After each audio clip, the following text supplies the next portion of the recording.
Have you ever wondered why the Jewish people, despite facing centuries of persecution, exile, and near annihilation, have not only survived, but thrived? Their story is not just ancient history, it's a mirror held up to the very nature of identity, resilience, and power. Today, we're going to uncover the real origins of the Jewish people, beyond the myths, beyond the headlines, and discover how their past continues to shape our world today. So grab a warm drink, sit back, and join me as we explore a story that spans millennia, shaped empires, and challenges everything we thought we knew about survival, faith, and destiny. 1. The mythical beginning, Abraham and the patriarchs. According to biblical tradition, the Jewish story begins with Abraham, the archetypal wanderer called by God to leave his homeland and become the father of a nation. From him came Isaac, and then Jacob, whose 12 sons would become the heads of the 12 tribes of Israel. But here is the unsettling truth. Most modern archaeologists and historians view much of this narrative as a powerful mythology, one that served to unite scattered tribes under a common origin story. That doesn't mean they didn't exist, but if they did, their impact was likely far smaller than tradition suggests. This account, preserved in the Hebrew Bible, has long been treated as sacred history. It's less about a single miraculous moment and more about a long, messy evolution of faith, politics, and resilience. Still, this mythology isn't meaningless. Think about your own family stories. They may not all be verifiable, but they shape how you see yourself. That's exactly what this origin myth did for the Israelites. 2. Archaeology versus scripture. When history gets complicated, despite migrations, persecutions, and forced conversions, a distinct biological and cultural identity has endured. That's more than identity, that's legacy. And here's where things get real. Because while the biblical version offers a grand, united monarchy, history tells a story of division, political power struggles, and foreign invasions. So, what do archaeologists actually say? Contrary to popular belief, there's no concrete archaeological evidence for the Exodus, the conquests of Canaan, or even the reigns of Saul, David, and Solomon as described in the Bible.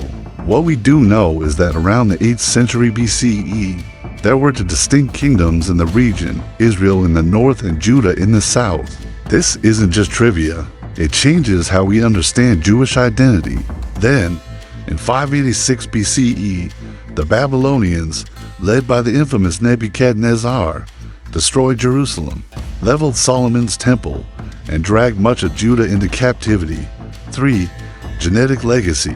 A 4,000-year-old lineage out of devastation came depth and a spiritual infrastructure that, winning your empires, deprived of a temple, the exiles turned inward, preserving texts, traditions, and laws. This Second Temple period was marked by both restoration and reinvention.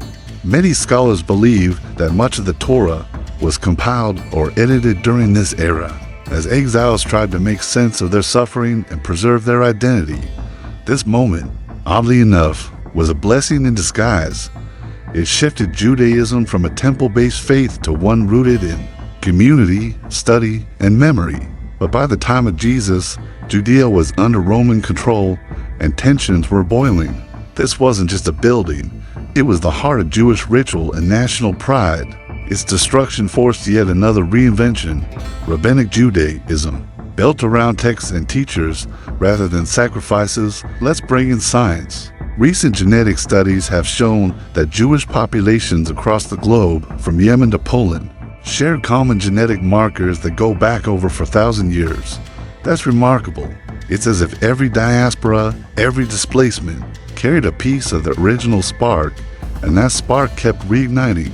Imagine carrying in your DNA the imprint of a people who walked ancient roads under Babylonian stars, or debated in the marketplaces of Alexandria. Accused of deicide, the killing of Jesus, they became targets of persecution across Europe. For the first diaspora, Assyria and Babylon, let's talk trauma, the kind that reshapes a nation. Names like Maimonides still echo in academic halls today. They were assaults on memory, community, and dignity in 722 BCE. The Assyrians conquered the northern kingdom of Israel and exiled its elites. It's in Babylon that Judaism as we know it began to crystallize. Modern psychologists might call it post-traumatic growth. 5. Return and rebuilding. The Persian period. Eventually, Babylon fell to the Persian Empire, and here, an unlikely figure enters the Jewish story, Cyrus the Great. Cyrus allowed the Jews to return to Jerusalem and rebuild the temple. It's like a phoenix moment, not just rising from the ashes, but choosing what the new wings would look like. This raises a fascinating question. What would you preserve if your world fell apart? What stories? What values? What truths? 6. Under foreign rule, Greeks, Romans, and rebellions after Persia came Greece. After Greece came Rome, and with each wave of foreign rule, Jewish life adapted, resisted, and in some ways, fractured. The Maccabean revolt against Hellenistic influence led to a brief period of Jewish independence. Here's a real example.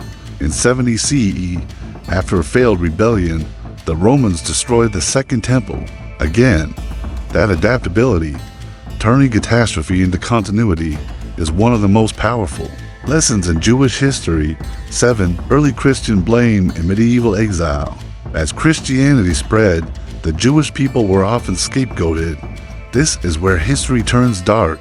The Crusades, the Inquisitions, the forced conversions. They weren't just political or religious events, and yet, Jewish culture thrived in pockets. In Muslim-ruled Spain, during what's known as the Golden Age, Jewish poets, philosophers, and scientists flourished. It's a reminder, even in the shadow of oppression, light can find a way in.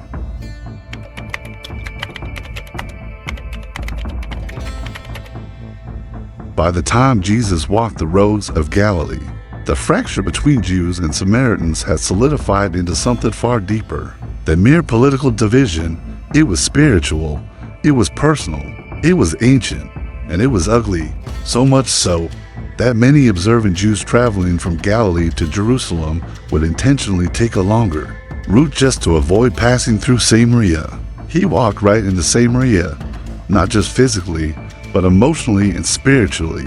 And what he did, that would turn thousands of years of conflict on its head. That's how intense the hatred was. Add to that the fact that she was a woman, alone, with a complicated past, and you realize just how radical this moment truly was. To most Jews in Judea and Galilee, Samaritans weren't just wrong, they were defiled, impure, heretics. But here's the fascinating twist. Jesus didn't follow that script. The woman at the well, more than a conversation, we've heard the story. A tired traveler, a woman drawing water, a life-changing conversation. But let's peel it back. Let's talk about one of the most iconic moments in the New Testament. Jesus and the Samaritan woman at the well, John 4. It was almost offensive. Imagine someone today telling a story where the hero is a member of a group your community considers dangerous or evil, maybe even an enemy. He doesn't bring up the centuries-old temple feud or the legitimacy of Mount Gerizim. Instead, he offers her what he calls living water. He sacrifices. Think about the parable of the Good Samaritan, one of the most well-known teachings in Christianity. First off, the mere fact that Jesus was speaking to a Samaritan was scandalous enough, but Jesus doesn't recoil. He doesn't judge. In her story, we see the broader story of Samaria, once part of Israel's heart, that pushed aside, branded as impure, and left spiritually thirsty for generations. Why? Because Jesus wasn't just mending a broken woman. He was symbolically bridging a broken people. They only accept the Pentateuch, the first 5 books of Moses, as scripture, and every year, they still celebrate Passover with actual sacrificial lambs. Just like in the time of Exodus. His name was Joseph, white beard, quiet eyes, weathered hands. We sat under a fig tree, and he told me something that stayed with me. They lived primarily in the places on Mount Gerizim, near the city of Nablus biblical Shechem, and in a small community near Tel Aviv. And here, at that well, Jesus does what no king, priest, or prophet had done before. He sees her, But Yosef's quiet faith reminded me, the most sacred legacies are often the ones no one sees. Rewriting the narrative, just faithfulness. There's something profound in the way Jesus interacts with the Samaritans, and the response was overwhelming by the Jews, by the Christians, even by the world. But we have not forgotten our God. But here's what we often miss to Jesus' Jewish audience. Calling a Samaritan good was unthinkable. That's exactly what Jesus did, and once again, we're reminded that grace doesn't follow our boundaries. It flows where hearts are open. He flipped the expectation. The priest and the Levite, the religious elites, passed by the wounded man.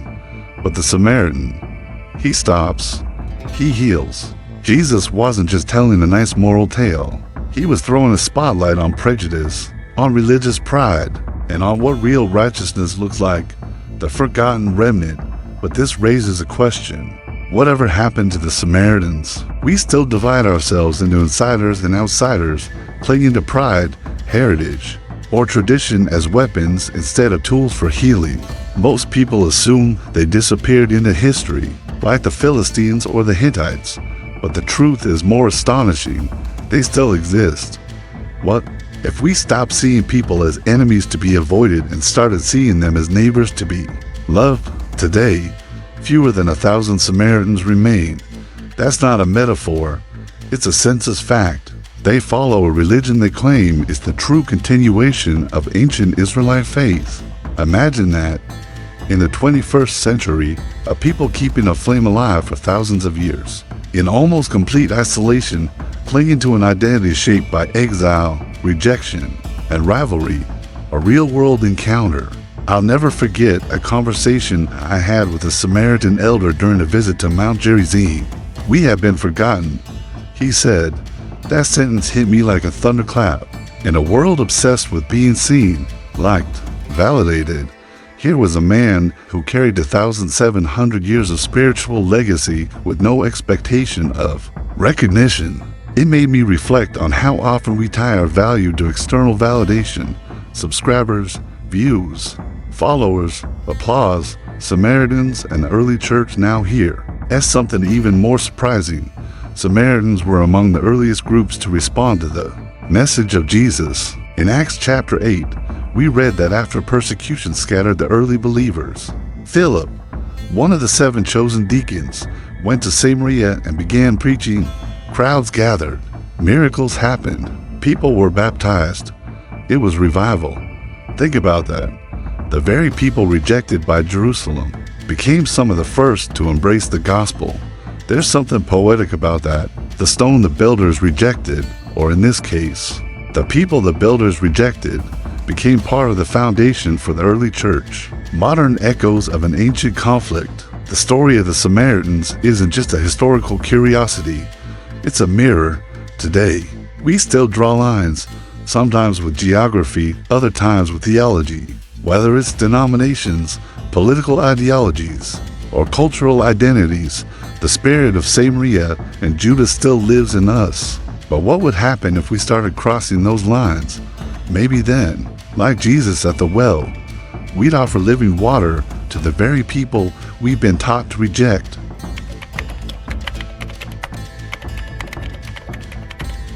(16) The Jewish mindset. Memory is a sacred duty at the core of Jewish survival. It's something deceptively simple, remembering, not just in a passive, nostalgic way, but in a disciplined, almost sacred practice. Every Sabbath, every holiday, every prayer, it's about remembering. Remembering slavery in Egypt, a way of saying, we were here, we mattered, we still do. Remembering the destruction of the temple. Without memory, there would be no civilization, no society, no future. Remembering the ancestors, the losses, and share part of her story with the 5-year-olds. Not the horror, but the hope. How she survived, how people helped, how life was still beautiful. The miracles. This isn't just cultural, it's existential. As Elie Wiesel once said, without memory, there is no culture. In Judaism, memory isn't a prison. It's a torch, passed from one generation to the next. 17. A real-life parallel. the Holocaust survivor who taught kindergarten. Let me tell you a true story I came across while researching. Not just surviving, but transforming trauma into teaching. A Holocaust survivor named Rivka, who lost her entire family in the camps, immigrated to Canada after the war. Instead of retreating into silence, she became a kindergarten teacher in a Jewish school in Toronto. This story says, "You are not the first to feel that way, and you're not alone." Every year, on Holocaust Remembrance Day, she would sit in a tiny chair in her classroom. Others say it was their adaptability, their focus on education, their unity. She taught those children not only their ABCs, but how to carry memory without being crushed by it. Now, decades later, some of her students have become teachers themselves, still telling her story. The Torah, the Talmud, commentaries, and the ones we choose to remember and pass on shape who we become. Debates, poems, questions scribbled in the margins. That's Jewish resilience. Arguing with God is not blasphemy, it's tradition. 18.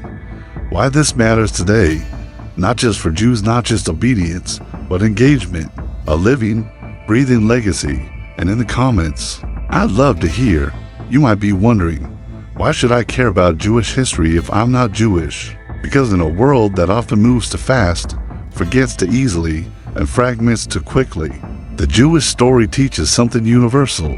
Remember, you're brushing up against one of the oldest conversations in human history, but you can't deny its beauty. A people who never stopped reading, writing, and telling their story, even when no one else was listening. It teaches that identity matters. That memory is a form of strength. That meaning doesn't always come from comfort, but from struggle, from wrestling with life's hardest questions. And that community is rooted in values, even when dispersed, persecuted, or misunderstood, can still endure, of destruction and rebuilding, of questions that never fully get answered, but still get asked, in a time when so many feel disconnected, lonely, or adrift. 19. The real secret? A people of the book. Some say the Jewish people survived because of their rituals. But I believe the deepest secret is this: they were a people of the book, not just one book, but thousands. In Judaism, asking questions is a holy act. This created a culture not just of belief, but of thought. You don't have to agree with every part of it. 20. Final takeaway. What we can learn. So, what's the takeaway here? Whether you're religious or not, Jewish or not, here's the truth. We all come from stories. Jewish history is not a straight line. It's a spiral, a dance of exile and return. That's the kind of mindset our world needs now more than ever. Not certainty, but courage. Not comfort, but meaning. Not blind optimism, but radical hope. So next time you see a menorah in a window, or hear the word shalom, or come across a name like Cohen or Levi, a story that never ended, and maybe never will. Thank you for joining me on this journey. If this video resonated with you, don't forget to like, share, and subscribe.